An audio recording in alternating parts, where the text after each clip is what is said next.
చేతిరాత అంటే మీరు అనుకుంటున్నారు మిత్రులారా, ఏదో మనకు తెలిసిన భావాన్ని కాగితం మీద రాసి మార్కులు సంపాదించడానికి వాడే టూల్ ఏమో అనుకుంటున్నారేమో. ఏదో హ్యాండ్ రైటింగ్ అంటే just to score marks, maybe to communicate ideas, and it's not just that, my dear friends. It's something very much beyond that.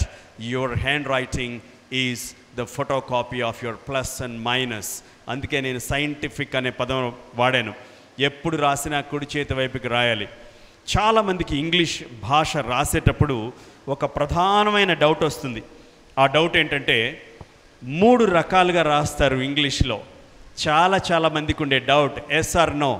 Sir విడివిడిగా రాయాలా, కలిపి రాయాలా? ఈ మధ్య కొత్తగా ఆర్టిస్టిక్గా రాస్తున్నారు. ఇటాలిక్స్, ల్యూసిడా, ఛాన్సరీ, జాఫ్ ఛాన్సరీ అనే ఫాంట్స్ అన్నీ నోట్బుక్లోకి వచ్చేసాయి. ఆర్టిస్టిక్ ఫాంట్ కింద రెడ్ కలర్లో ఉంది చూడండి మిత్రులారా. ఆర్టిస్టిక్ ఫాంట్ లైక్ ల్యూసిడా కానీ, ఛాన్సరీ కానీ, ఇటాలిక్ స్టైల్లో కానీ రాయడం తప్పు కాదు, ఘోరం, చాలా ప్రమాదం. ఏమవుతుందో చెప్తాను. ఈ మూడింట్లో చివరిది చూడడానికి చాలా అందంగా ఉంటుంది, కానీ పిల్లలు రాసేటప్పుడు కంటెంట్ మీద ఫోకస్ ఉండదు. ఆర్టిస్టిక్గా రాసేటప్పుడు ఏం రాస్తున్నాం, ఆ అక్షరాన్ని ఎంత అందంగా రాస్తున్నాం, తీర్చిదిద్దుతున్నాం అనేదే ఉంటుంది. కానీ ఆ సోషల్ స్టడీస్లో ఆన్సర్ గురించి, సైన్స్లో ఆ కంటెంట్ గురించి వెళ్ళిపోతుంది. Creativity is killed. Please make a note of it. Artistic fonts నోట్బుక్లో మీ పిల్లల్ని రాయనివ్వకండి. నేర్పించండి, తప్పులేదు. క్యాలిగ్రఫీ నేర్పించండి, తప్పులేదు. I was a calligrapher in the beginning stages. I love calligraphy. Calligraphy అద్భుతం. Especially Arabic, Chinese calligraphy amazing ఉంటుంది. దాని తర్వాత ఇంగ్లీష్ క్యాలిగ్రఫీ. నేను 800-900 పుస్తకాలు కొన్నాను క్యాలిగ్రఫీ. నా దగ్గర ఉన్నన్ని పెన్నులు దాదాపుగా సౌత్ ఇండియాలో ఎవరి దగ్గర ఉండకపోవచ్చేమో. ఇప్పటివరకు 2200 పెన్నులు ఉన్నాయి నా దగ్గర. వాటితో నేను చేసిన ప్రయోగాలు ఇన్ని కాదు, నేను చేసే ఆర్టిస్టిక్ ఫండ్స్.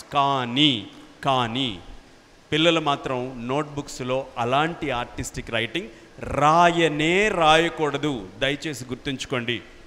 ఎప్పుడు ఆర్టిస్టిక్ ఫాంట్స్ రాసినా క్రియేటివిటీ చచ్చిపోతుంది. కాబట్టి రాస్తే నాన్ కర్సివ్ ప్రింట్ అంటారండి. ప్రింట్ అంటే నాన్ కర్సివ్, పొడి అక్షరాలతో రాయడాన్ని ప్రింట్ అంటారు, కలిపి రాయడాన్ని కర్సివ్ అంటారు. ఈ రెండు ఓకే. ఒక విషయం ఏంటంటే, ప్రిన్సిపల్ కానీ, మదర్ కానీ, ఫాదర్ కానీ ఎవ్వరు పిల్లవాళ్ళని ఫోర్స్ చేయకూడదండి. ఇదే రాయాలి, లేకపోతే జైల్లో పెట్టేస్తాను, కాళ్ళిర్ర కొడతాను అని ఎవ్వరు ఫోర్స్ చేయకూడదు. ఎందుకో చెప్తాను, వీళ్ళైతే నోట్ చేసుకోండి. Hand writing is a means of communication. Hand writing is a means of communication. నాకు తెలిసిన దాన్ని మీకు తెలియజేయడానికి నేను ఎక్స్ప్రెస్ చేసే ఒక మీడియం హ్యాండ్ రైటింగ్ అంతే. దాన్ని మీరు ఫోర్స్ చేయకూడదు, నన్ను కర్సివే రాయండి, నాన్ కర్సివే రాయండి అని. ఒక పెద్దవాడిగా, ఒక అన్నయ్యగా, ఒక టీచర్గా, ఒక అమ్మగా, ఒక నాన్నగా, ఒక వెల్ విషర్గా, బాబు పాప ఇలా కాదు నాన్న, ఇలా రాస్తే మంచిది అని చెప్పచ్చు. Suggestion, maybe you can give a suggestion, but you can not force anybody. ఈ 28 ఏళ్ళు ట్రైనింగ్ చేసిన తర్వాత నాకు తెలిసిన విషయం అది. ప్రపంచం అంతా చూసి వచ్చిన తర్వాత నాకు తెలిసిన విషయం అది. ఎవరిని ఎప్పుడు ఇలాగే రాయండి, ఈ స్టైల్లో రాయండి అని ఫోర్స్ చేయొద్దు. కాకపోతే నాన్ కర్సివ్, కర్సివ్ రాయండి, పర్లేదు. కర్సివ్ రాస్తే కొంచెం మంచిది. కర్సివ్ రాస్తే ఎందుకు కొంచెం మంచిదంటే టైం సేవ్ అవుతుంది. కావాలంటే చెక్ చేయండి. మీరు ఒక 4 వాక్యాలు నాన్ కర్సివ్లో రాయండి, టైమర్ పెట్టుకోండి. డిజిటల్ మీడియంలో టైమర్ పెట్టుకోండి. అదే 4 వాక్యాలు మీరు కర్సివ్లో రాయండి. కనీసం మీకు 10 సెకండ్స్ టైం అయినా మిగులుతుంది. అంటే 2 గంటల సేపు ఎగ్జామ్ రాస్తే వందలాది పదాలు, వేలాది అక్షరాలు, అన్ని చోట్ల ఇట్లా చేతిని లిఫ్ట్ చేయకుండా ఒక అక్షరాన్ని ఇంకో అక్షరానితో జాయిన్ చేసేసి కర్సివ్ రాయగలిగితే ఆ బుజ్జి తల్లికి, ఆ బంగారు కొండకి ఎగ్జామ్ చివరిలో ఆ 2 నిమిషాలు 3 నిమిషాలు టైం మిగిలితే అదొక అద్భుతం.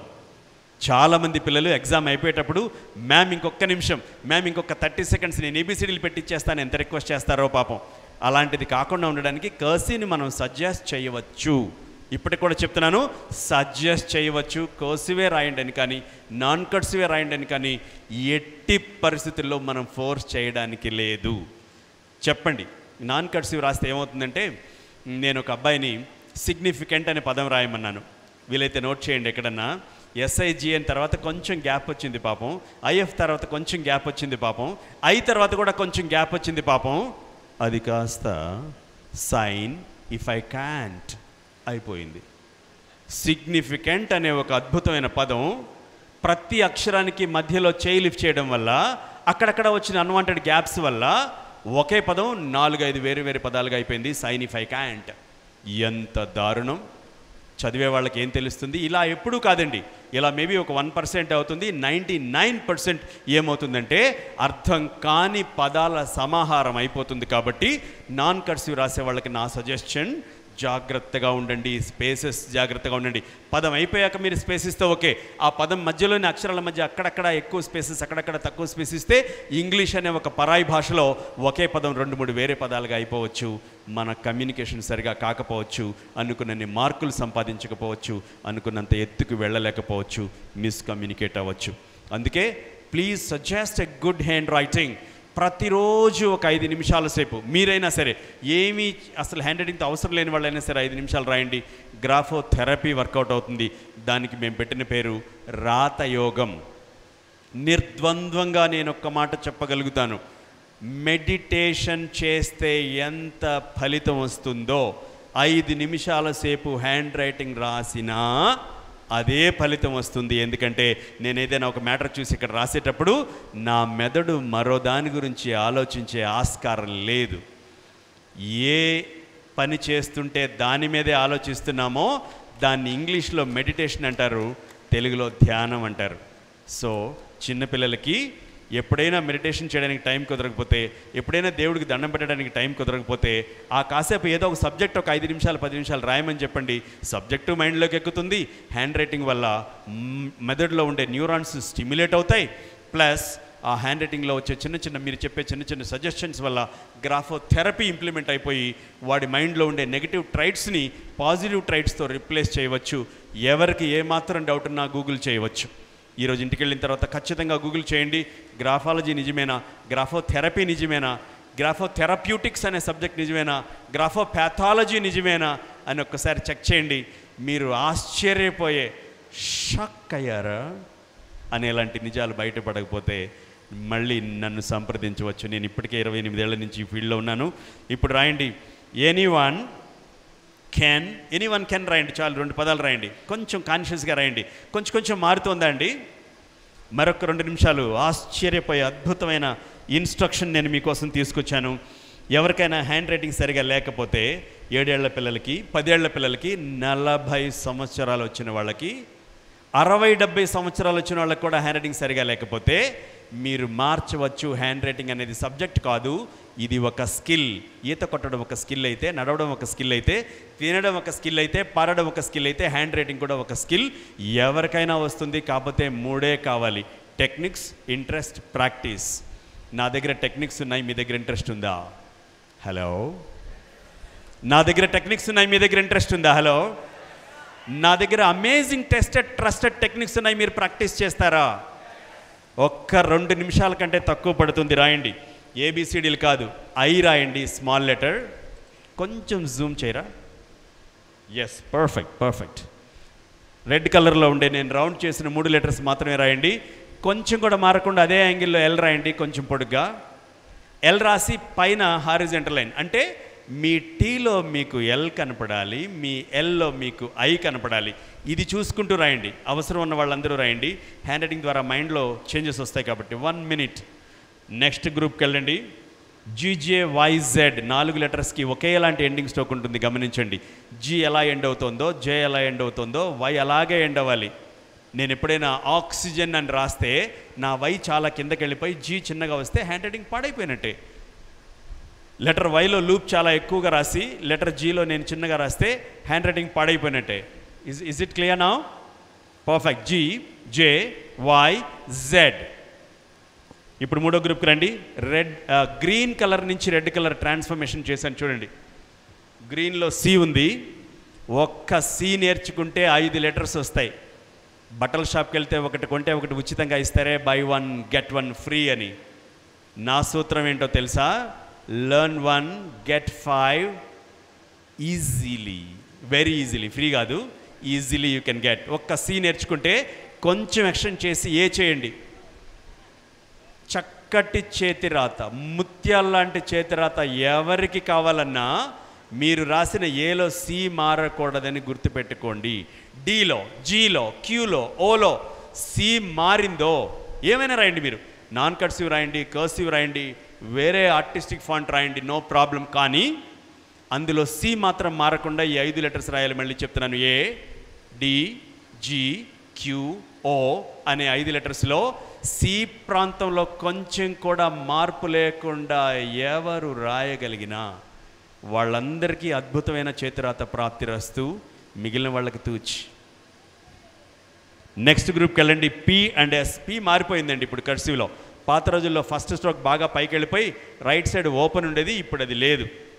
International cursive experts have changed this P. ఇప్పుడు మీకు ఈ బ్లూ కలర్లో ఉండే పి చూసి జాగ్రత్తగా అలాగే ఎండ్ చేయండి. ఎస్ కూడా పి అండ్ ఎస్ చాలు, 2 లెటర్స్ రాయండి.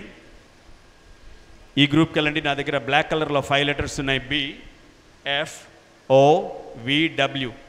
ఇంగ్లీష్లో ఉండే 26 లెటర్స్లో ఈ 5 లెటర్స్కి మాత్రమే ఎండింగ్ స్ట్రోక్ ఒక మంచి చక్కటి బౌల్ షేప్లో ఉంటుంది.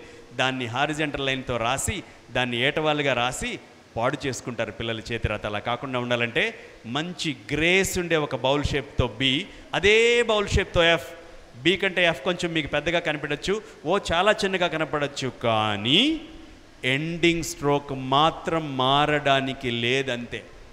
బిలో ఎఫ్లో, ఓలో, విలో, డబ్ల్యూలో ఎండింగ్ స్ట్రోక్ మారకుండా ఎవరు రాయగలిగినా రేపొద్దున పదాల్లో ఈ అక్షరాల్ని పదం మొదట్లో రాసినా, పదం చివరిలో రాసినా, ఏ 2 అక్షరాల మధ్య ఈ అక్షరాలు రాసినా ఆ ఎండింగ్ స్ట్రోక్ మారకుండా ఎవరు రాయగలుగుతారో వాళ్ళందరికీ అమేజింగ్ రైటింగ్ సొంతమైపోవడం ఖాయం.